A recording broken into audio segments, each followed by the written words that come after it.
China Airlines Flight 642 is approaching Hong Kong International Airport, facing the harsh conditions of Tropical Storm Sam. Strong winds and heavy rain hit the plane as it continues to descend. In the cabin, passengers hold onto their armrests as turbulence shakes the plane. The sound of rain hitting the fuselage and sudden drops in altitude keep everyone on edge. Outside, visibility is almost zero, and flashes of lightning only add to the tension. The pilots understand the risks, yet continue with the approach. But as they break through the clouds and see the runway, unexpected challenges emerge, pushing their skills and focus to the limit. Will their training and experience be enough to land safely? This is the story of China Airlines Flight 642.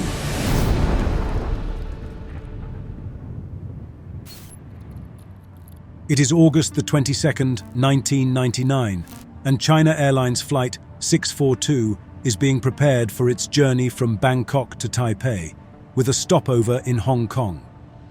The flight is operated by a McDonnell Douglas MD-11, a 7-year-old long-haul aircraft built in October 1992. Equipped with 3 powerful engines, it previously flew under Mandarin Airlines, still displaying its original livery despite its recent transfer to China Airlines. The aircraft had experienced 2 hard landings in the past. The first, in February 1995, caused damage to parts of the nose gear, which were repaired and replaced. After another hard landing in August 1997, a thorough inspection found no further issues. At the time of this flight, the MD-11 was functioning well, with no outstanding technical problems. On-board Flight 642 were 300 passengers and 15 crew members. This was the same crew who had flown the outbound trip from Taipei to Bangkok the previous day, stopping in Hong Kong, where they had already encountered the early effects of Tropical Storm Sam. In mid-August, an area of circulation over the Philippine Sea developed into Tropical Storm Sam, which intensified into a typhoon as it approached the Chinese coast. On the day of the flight, the typhoon approached Hong Kong, bringing record rainfall and intense winds. Over 616 millimeters of rain had fallen, the highest recorded since 1884, with gusts reaching 35 knots near the international airport. During the pre-flight briefing, updated weather reports confirmed the storm's intensifying presence around Hong Kong, alerting the crew to expect high crosswinds, severe turbulence, and limited visibility. In the hours leading up to departure, air traffic control recorded nearly 10 go-arounds, with multiple flights aborting their landings due to the hazardous conditions. Given the circumstances, the captain decided to load extra fuel, providing the flexibility to circle in a holding pattern, attempt a go-around, or even divert directly to Taipei if necessary. With the added fuel, the flight was estimated to land just over 200 kilograms under the aircraft's maximum allowable landing weight. This near-limit weight provided additional stability, but required a higher approach speed if the crew completed a successful landing on the first attempt. As departure time approached, the crew completed their final pre-flight checks while passengers settled into their seats. With the checks finished and passengers secure, the cabin crew closed and locked the doors as the pushback tug moved into position. After clearance from ground control, the tug pushed the aircraft back from the gate. Once the engines were started and the pushback was complete, the captain and first officer performed final system checks. Confident that all was in order, they began taxiing toward the runway. In command was a 57-year-old captain, an Italian national who had previously flown for a major European airline before joining China Airlines in 1997. By this flight, he had accumulated almost 18,000 flight hours, including more than 3,000 hours on the MD-11. The first officer, aged 36 and born in Taiwan, had been with China Airlines since 1989. He had logged more than 4,600 flight hours, with nearly 3,000 on the MD-11. After a few minutes of taxiing, the plane reached the runway. Cleared by air traffic control, the captain pushed the 3 thrust levers forward to takeoff thrust. The engines roared as the aircraft accelerated down the runway, lifting off smoothly and beginning its climb toward cruising altitude.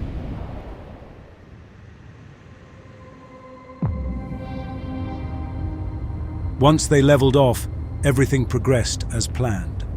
The cabin crew completed their in-flight service, and passengers relaxed for the remainder of the trip. Hours passed, and as China Airlines Flight 642 drew closer to Hong Kong, conditions surrounding the airport had significantly worsened. In the cockpit, the crew closely monitored these worsening conditions through the Automatic Terminal Information Service, or ATIS. This is a continuous broadcast providing up-to-date information on weather, active runways, and approach conditions. This allows pilots to stay informed without contacting air traffic control directly. Each update is labeled using the NATO phonetic alphabet, like Alpha or Bravo. The broadcast warned of severe weather, including significant wind shear, intense turbulence, and low visibility. Surface winds were reported from 320 degrees at 30 knots, gusting to 45 knots in heavy rain. With the runway at 250 degrees, this angle resulted in a crosswind component of 26 knots, slightly above the airline's wet runway limit. However, the captain noted the wind direction was gradually shifting, hoping it would ease enough to permit a safe landing. About half an hour later, at 6:14, radar control cleared the aircraft to begin its descent. In the meantime, conditions had changed slightly, and a new broadcast labeled X-ray provided updated information. It now reported surface winds from 300 degrees at 35 knots, resulting in a crosswind component of approximately 25 knots, still just above the company's wet runway limit. Flight 642 began its descent as the first signs of the tropical storm became evident. With worsening weather ahead, the crew requested a course adjustment. Air traffic control approved, assigning a new heading to help them steer around the storm cell.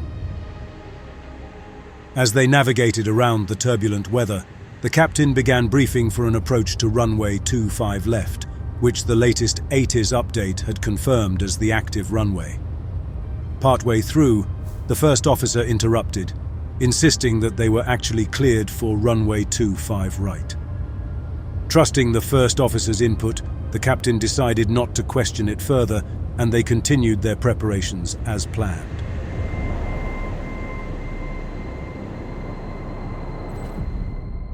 Despite the misunderstanding over the runway, Flight 642 cleared the worst of the turbulent weather, and air traffic control directed them toward the waypoint Mango as they continued their descent.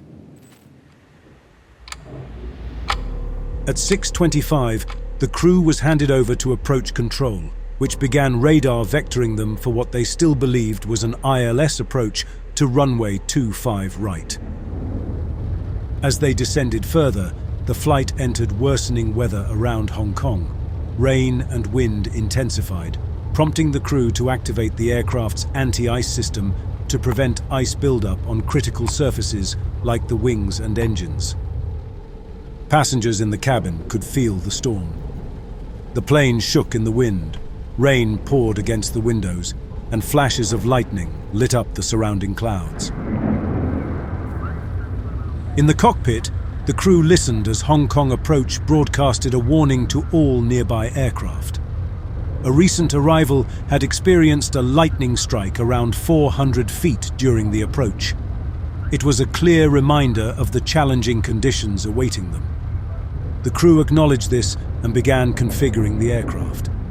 They extended the slats and shortly after set the flaps to 15 in preparation for their final approach.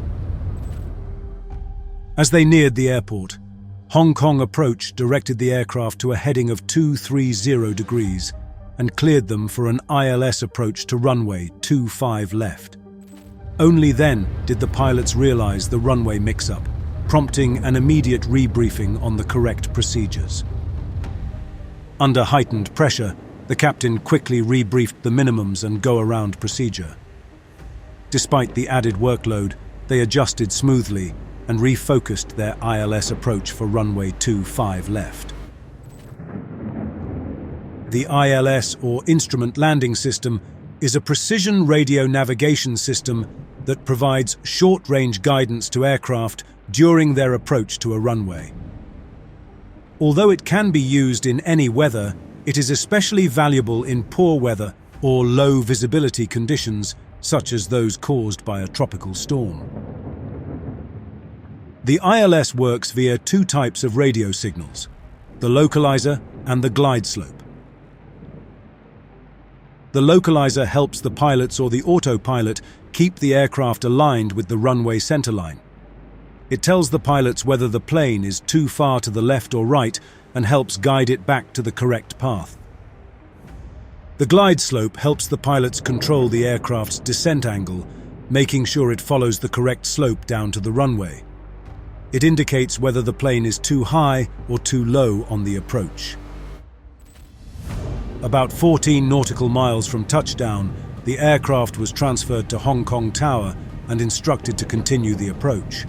The crew received updated conditions, visibility at 1,600 meters and surface winds from 320 degrees at 25 knots, gusting to 33 knots. Noting this exceeded the crosswind limit, the captain proceeded, planning to recheck conditions below 1,000 feet. With the autopilot and auto throttle engaged, the aircraft captured the localizer and glide slope, and the landing gear was lowered. As they approached the runway, the crew carefully monitored airspeed and crosswind angles, aware that the challenging weather could test the plane's stability. Preparing for landing, the crew set the auto brake to medium, armed the spoilers, and extended the flaps to 35 degrees, configuring the MD-11 for a full landing setup. Up to this point, the landing had progressed smoothly, even with the earlier runway confusion. The crew skillfully managed the descent, guiding the plane closer to the runway despite the worsening conditions outside. At 1,000 feet above ground, visibility remained limited by the driving rain, with only occasional breaks in the storm clouds. The tension in the cockpit grew as they closed in on their final approach, knowing the most challenging moments were yet to come. At around 700 feet, the captain disengaged the autopilot, taking manual control of the descent with the auto throttle still engaged to manage airspeed. As they drew closer, the runway lights became visible through the rain. The captain decided to continue the approach despite a final wind report of 320 degrees at 28 knots, gusting to 36 knots, slightly above the crosswind limit. In the cabin, passengers felt the full intensity of the storm. Flashes of lightning illuminated the distance, a grim reminder of the hazardous conditions surrounding the airport. The sound of rain hitting the fuselage and strong gusts shaking the plane added to the tension in the cabin. Everyone sat strapped in, waiting for a safe landing. In the cockpit, the windshield wipers were set to high, battling against the heavy rain. The sheer volume of water hindered their effectiveness, occasionally obstructing the captain's view and adding to the demanding conditions. Though the MD-11 was slightly low on the glide slope, it held its course along the runway centerline. The captain employed a technique known as crabbing, angling the aircraft's nose into the crosswind to maintain alignment with the runway.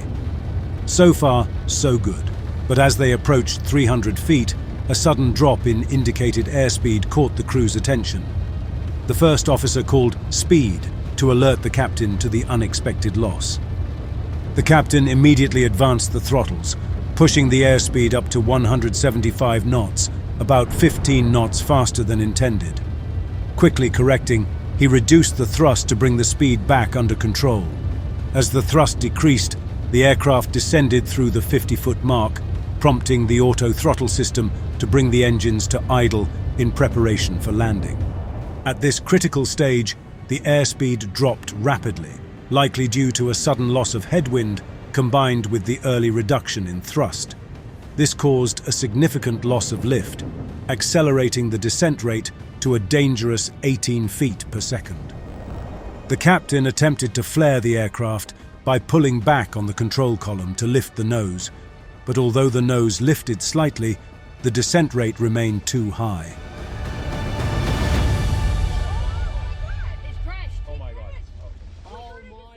Moments later, the right main landing gear struck the runway hard, collapsing outward and triggering a series of structural failures.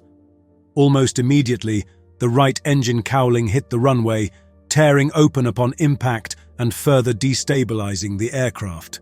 The right wing detached, igniting spilt fuel, and flipped the aircraft upside down, sliding across the runway in flames before coming to rest off to the side, engulfed in smoke and fire. The cockpit crew, disoriented by the upside-down position of the aircraft, struggled to locate the engine controls. They faced difficulty in performing the shutdown procedures. Once they freed themselves, they moved through the cockpit door into the cabin. They exited the plane via the L1 door and began assisting passengers through a hole in the fuselage. The emergency services response activated instantly upon the crash, with the alarm sounding throughout the airport. Fire and rescue units mobilized within seconds, and within 1 minute, emergency crews arrived at the crash site. The situation they faced was complex, as the MD-11 lay inverted, with parts of the fuselage and wing on fire and passengers trapped inside. Despite the heavy rain, flames burned intensely due to the fuel leakage, making containment challenging. The crash of China Airlines Flight 642 resulted in 3 fatalities and left 50 passengers and crew with serious injuries. The rapid response of the rescue teams minimized the potential for further casualties. The investigation concluded that the primary cause of the accident was the captain's inability to stop the rapid rate of descent at 50 feet above the runway. Contributing factors included the captain's failure to notice and react to decreasing airspeed and the increasing rate of descent, along with the reduction of thrust to flight idle. Changes in wind direction and speed may have caused a brief loss of headwind, leading to a sharp drop in airspeed just before touchdown. Furthermore, limited side vision during the landing flare may have prevented the captain from noticing the quick descent rate in time. China Airlines responded by revising its standard operating procedures for landings in severe weather. The airline also enhanced crew training to better manage unstable approaches and high-pressure situations.